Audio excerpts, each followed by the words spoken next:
Hello there, it's Phil here. Just going to show you a bit more progress with the painting. I'm in my robe because I haven't decided to put a jumper on, but I am wearing trousers. As you can see, the trousers are on, so it's okay. Don't worry. Yeah. And something that my sister produced. It is to do with the indelicates. Sort of says here. Look closely now, you can see indelicates.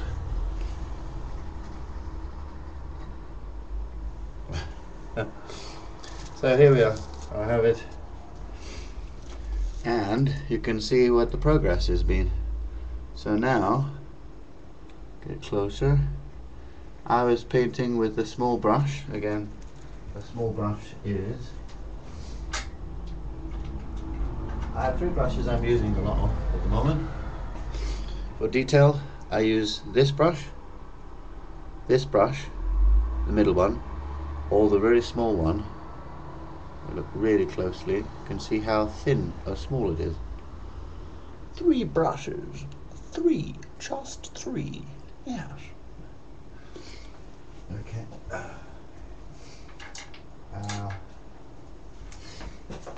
And always working on it always over here where my easel is, or my paintings. Usually my water's down there just next to the little tin drum cup, but just further on. And yep, and now sort of looking at the painting, I shall say that I started off on this shoulder here, down here. I drew lines, or sort of pencil lines, because I felt more at ease doing it that way on all of the area of this. But as I was doing it, I thought to myself, just make very small lines, very small pencil lines, just all the way around here, and just all the way around, and get a feel for the whole thing. So I also used a book which oh, I found in my collection of books on the shelf, and it is this book here. I see it all up. Here it is. Anatomy for the Artist, and it is a book that shows various kinds of sketches, knee joints, of the body. So that was the one sketch I used to look at the shoulder here to help with the painting and starting on the shoulder here, you see. So here, right? So, and then when I got the definite idea of how the shoulder works and how this sort of muscle structure works, I then did the same thing on the other side, just sort of mirroring it. And you'll be interested to know that I had changed it from the sketch. So the sketch is like this.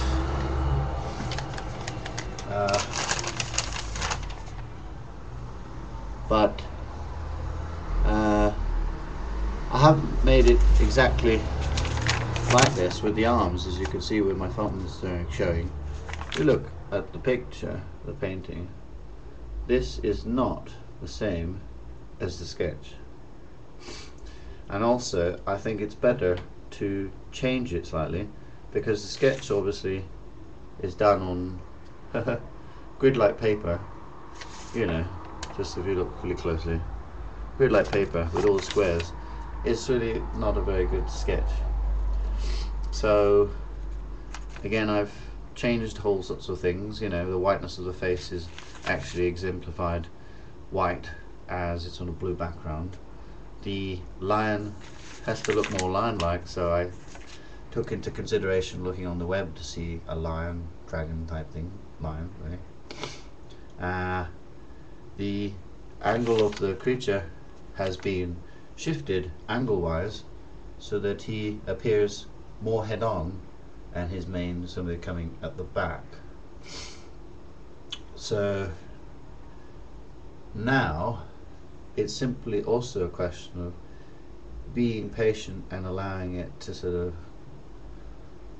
develop and to take time for the paint to dry, and to be aware whenever I'm doing it that I have to make sure that my hand is in places where it won't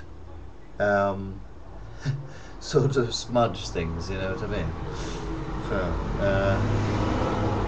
the flames on his chest have been sort of developed. If you look at the flames, it was a very delicate thing. I remember yesterday doing it and thinking, I've got to really breathe and kind of just pay attention and not, you know, kind of just want to go, oh, I must really hurry up now and doesn't matter about what I'm doing and just get it done.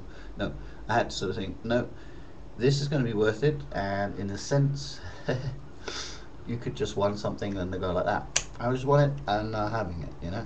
But no, I had to sort of say, no, I'm going to have it and it's slowly going to develop. And that's how it worked. So I found myself doing this arm here.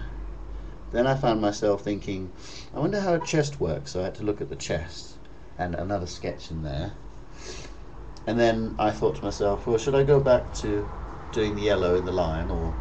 And I thought, no, this is how my mind works. It has to be allowed to do things that randomly go off in different places. But if I'm always doing that, it's best to start from detoxing and from not being an alcoholic anymore, which is obviously not a good thing to state that I have that problem.